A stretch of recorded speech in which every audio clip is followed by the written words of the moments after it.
और अब बात 2 बक्सों में बंद 2 लाशों की। सूरत और उत्तर प्रदेश में पुलिस को 2 अलग अलग बक्से मिलते हैं। दोनों ही बक्सों में 2 लाशें थी। दोनों ही लाशें महिलाओं की थी और दोनों का ही कत्ल किया गया था। और कातिल कोई और नहीं बल्कि वही थे जो प्यार की दुहाई दिया करते थे। आपकी टीवी स्क्रीन पर इस वक्त 2 तस्वीरें हैं। दोनों ही तस्वीरों में 2 संदूक हैं। एक साफ साफ नजर आ रहा है, जबकि दूसरी में सीमेंट और मिट्टी का ढेर दिख रहा है।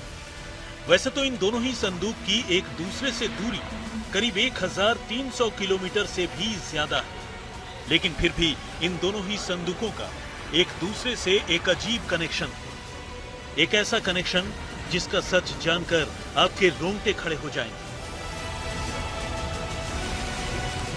कनेक्शन यह है कि इन दोनों ही संदूकों में अब से कुछ देर पहले तक एक एक लाश बंद थी, महिलाओं की लाश। और जब लाश संदूक में बंद हो तो यह समझना मुश्किल नहीं कि ये मौतें आम मौत नहीं बल्कि कत्ल का नतीजा है।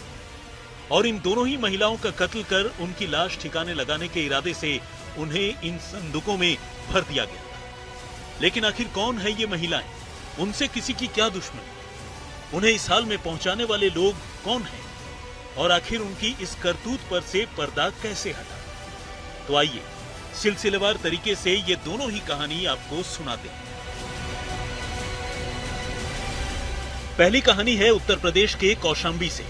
कौशाम्बी पुलिस को नेशनल हाईवे नंबर 19 पर कोखराज पुलिस स्टेशन की हद में सर्विस लेन के पास 16 अप्रैल की रात को एक संदूक संदिग्ध हालत में पड़ी मिलती है। सबसे पहले लोगों की नजर इस पर गई और लोगों ने पुलिस को खबर दी। लेकिन मौके पर पहुंची पुलिस ने जैसे ही बक्से को खोलकर उसकी जांच शुरू की तो अंदर का मंजर देखकर ठिठक गई। अंदर एक महिला की लाश रखी थी। पुलिस ने लाश आसपास के लोगों को दिखाई, लेकिन उसे पहचानने वाला कोई नहीं था। जब पुलिस ने बारीकी से लाश और बक्से का मुआयना किया तो देखा कि महिला की बाईं बांह पर टैटू से सूरज का निशान बना है और इंग्लिश में जीव लिखा है। लेकिन इससे भी महिला की पहचान मुमकिन नहीं थी। लिहाजा कौशाम्बी पुलिस ने 3 अलग अलग टीमें बनाई और तफ्तीश आगे बढ़ाई।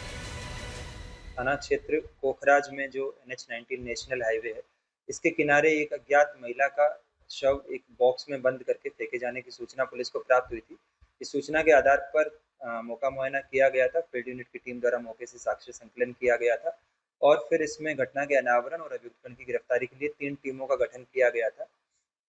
जो पुलिस की जो प्रारंभिक जांच थी, जो विवेचना के दौरान, इसमें 2 बिंदुओं पर महत्वपूर्ण ध्यान दिया गया था। एक महिला, क्योंकि इसकी पहचान नहीं थी उस वक्त, तो उसकी पहचान कराने के लिए उसमें सोशल मीडिया और प्रिंट मीडिया का सहारा लिया गया तथा इसके साथ साथ जो आसपास के जो जनपद है वहाँ पे गुमशुदगी या जो महिला के अपहरण संबंधी जो सूचनाएं हैं, इनको तस्दीक करवाया गया।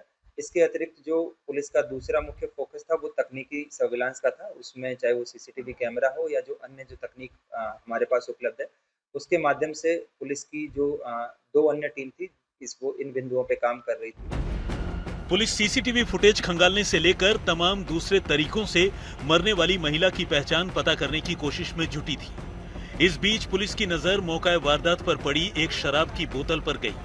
पुलिस ने शराब की बोतल पर लगे स्कैन कोड को चेक किया और कानपुर की एक शराब की दुकान तक जा पहुंची।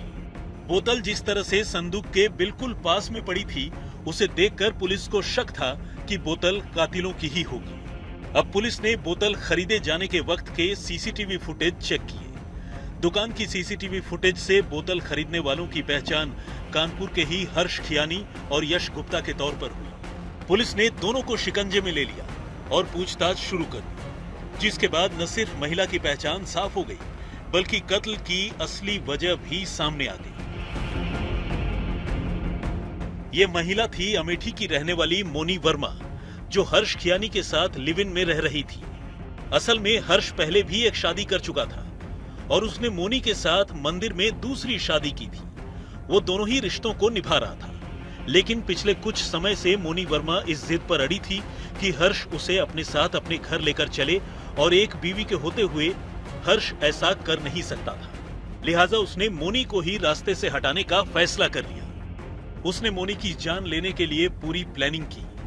कत्ल के बाद लाश ठिकाने लगाने के लिए एक संदूक पहले ही खरीद लिया। नशे की कुछ गोलियां, पॉलीथीन वगैरह भी खरीदी। 15 अप्रैल को उसने अपने घर में ही पहले मोनी की दुपट्टे से गला घोंटकर जान ली और फिर अपने दोस्त यश के साथ उसकी लाश को ठिकाने लगाने निकल पड़ा।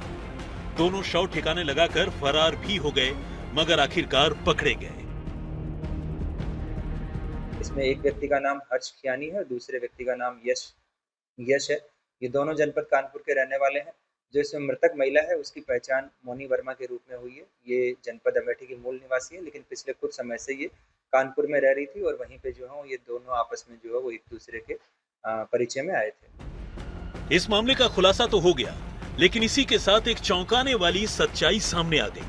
पता चला कि मोनी का कत्ल करने के 2 दिन बाद हर्ष खुद ही उसके घर अमेठी पहुंच गया था और वहां उल्टा उसने मोनी के घर वालों को कहानी सुनाई कि मोनी रुपए पैसे लेकर अपनी मर्जी से कहीं भाग गई है। मगर अब जब सच्चाई सामने आ गई तो हर्ष की असलियत जानकर मोनी के घर वालों की हैरानी का ठिकाना नहीं है। अब ये तो रही अमेठी के मोनी की कहानी, जिसकी लाश कौशाम्बी में मिली। लेकिन अब आइए आपको ले चलते हैं कौशाम्बी से 1300 किलोमीटर से भी ज्यादा दूर गुजरात के सूरत में, जहां से कुछ ऐसी ही एक मिलती जुलती कहानी सामने आई। यहां भी कहानी की शुरुआत एक संदूक से ही होती है। फर्क बस इतना है कि यहां संदूक लकड़ी का है और लकड़ी का ये संदूक किसी दूर दराज की झाड़ियों में नहीं, बल्कि एक खंडहर नुमा घर के अंदर पड़ा है। इस लाश की खबर मिलने के बाद फिलहाल पुलिस मौका वारदात पर है और वो लाश को संदूक तोड़कर कब्जे में ले चुकी है। लेकिन इस कहानी का एक और चौंकाने वाला पहलू ये है कि इस कत्ल का खुलासा एक ऐसी चिट्ठी से हुआ है जिसे खुद कातिल ने ही लिखा था। वो चिट्ठी जिसमें कातिल को न सिर्फ महिला के कत्ल करने का अफसोस था, बल्कि उसने इसी चिट्ठी में कत्ल का पूरा तौर तरीका भी बताया था। लेकिन आखिर कैसे हुआ ये कत्ल और कौन है संदूक वाली इस महिला के कत्ल का जिम्मेदार? तो आइए सिलसिलेवार तरीके से ये पूरी कहानी भी आपको बताते हैं। गुजरात के सूरत शहर के रहने वाले विशाल रणछोड़ भाई साल्वे नाम के एक शख्स ने 24 अप्रैल को शहर के गोड़ादरा थाने में अपनी बीवी शिल्पा की गुमशुदगी की रिपोर्ट दर्ज करवाई। शिल्पा पेशे से एक डाइटिशियन थी।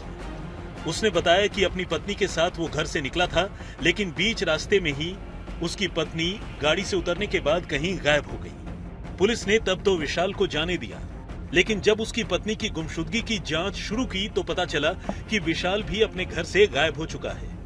इस बीच विशाल और शिल्पा के बच्चों को विशाल की लिखी एक चिट्ठी मिली, जो उसने अपने घर में ही छोड़ रखी थी। इस चिट्ठी में विशाल ने अपनी पत्नी की गुमशुदगी और मौत को लेकर जो कुछ लिखा था वो चौंकाने वाला था। उसने लिखा था, जो अपराध मैंने 20 अप्रैल 2026 को किया है, उसके सबूत मेरे पुराने निवास स्थान सहारा दरवाजा, कागजी की चाल, लकड़ी वाले बिल्डिंग की गली में मेरा पतरे वाला मकान है। उसमें पहली मंजिल पर ताला लगा हुआ है। उसमें मेरी पत्नी शिल्पा है। इस अपराध को करने वाला मैं खुद जिम्मेदार हूं। विशाल। जाहिर है इस चिट्ठी ने एक ही झटके में शिल्पा की गुमशुदगी के मामले को तो सुलझा दिया, लेकिन साथ ही ये भी साफ कर दिया कि शिल्पा अब इस दुनिया में नहीं है और उसकी जान लेने वाला भी कोई और नहीं बल्कि उसी का पति विशाल है। अब पुलिस विशाल के बताए पते पर उसके खंडहर नुमा दूसरे मकान पर पहुंची, जहां लकड़ी के संदूक में बंद उसकी पत्नी की लाश रखी थी। लाश से बदबू न फैले इसके लिए भी विशाल ने पूरा इंतजाम किया था। उसने संदूक को सीमेंट से छिनवा दिया था और साथ ही मौके पर एक एयर फ्रेशनर भी रख छोड़ा था। लेकिन सबूत मिटाने की इन कोशिशों के बावजूद शायद उसके ज़मीर ने उसे इतना झकझोरा कि वो कत्ल की बात कबूल करने वाली चिट्ठी छोड़कर घर से भागने पर मजबूर हो गया। विशाल रणछोड़ भाई साल्वी, जिसकी उम्र 40 साल है, वो गोड़ादरा थाने में 2 दिन पहले एक मिसिंग दाखिल करवाने के लिए आया था। उसकी वाइफ शिल्पा विशाल साल्वी है। She is 39 years old. वो मिसिंग है और वो मिसिंग के डिटेल में लिखवा रहा है कि जब गोड़ादरा थाने से वो अपने घर से निकला और सलाबतपुरा थाने का जो मान दरवाज़ा है वहीं से गुजर रहा था और उसकी 2 व्हीलर पे उसकी वाइफ को उतने काम के सिलसिले में वहाँ पे उतरा था 4 दिन पहले। और उसके बाद उसकी वाइफ मिसिंग है और उसकी वाइफ है वो शॉर्ट ऑफ डाइटिशियन के तौर पे काम कर रही थी। ये मिसिंग के चलते हुए इन्वेस्टिगेशंस परसों रात से चल रहा था। उसी में कल रात को एक चिट्ठी पुलिस को बरामद हुई है, जिसमें ये जो विशाल है वही चिट्ठी लिख के घर से निकल जाता है कि मुझसे बहुत बड़ी गलती हो गई है और मेरी वाइफ का इस तरह से इंसिडेंस बना है। वो चिट्ठी उसके बच्चे के हाथ में आती है और पुलिस के हाथ में भी आती है। तब पता चलता है कि इस तरह से इसने शायद ये सब घटना बनी होगी। हालांकि कत्ल के बाद मौके से फरार विशाल को आखिरकार पुलिस ने गिरफ्तार कर लिया, लेकिन इसी के साथ शिल्पा की जान लेने की उसने जो वजह बताई उसने भी पुलिस वालों को काफी चौंकाया। विशाल ने सिर्फ शक की बिना पर ही शिल्पा की जान ले ली थी। पकड़े जाने के बाद विशाल ने बताया कि वो 20 अप्रैल को शिल्पा को धोखे से अपने साथ अपने पुराने मकान में लेकर गया था। वहां उसने दुपट्टे से गला घोंटकर पहले शिल्पा की जान ली और फिर उसकी लाश को वहीं रखे लकड़ी के संदूक में भरकर वहां से फरार हो गया।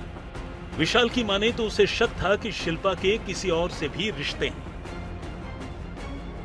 उसका जो पुराना घर है विशाल का, वो सलामतपुरा मान दरवाजा थाने में पड़ता है, जो बंद मकान था। वहीं पे जाके पुलिस ने जब तहकीकात की तो उसमें बंद मकान को जब खोला तो उसमें लकड़ी के बक्से में से शिल्पा की डेड बॉडी बरामद हुई है। जो एफएसएल रिपोर्ट और जो हमारी प्राइमरी इन्वेस्टिगेशंस है उस पर हमें पता चल रहा है कि वो 4 to 5 डेज़ की पहले की ये वारदात बनी हुई होगी।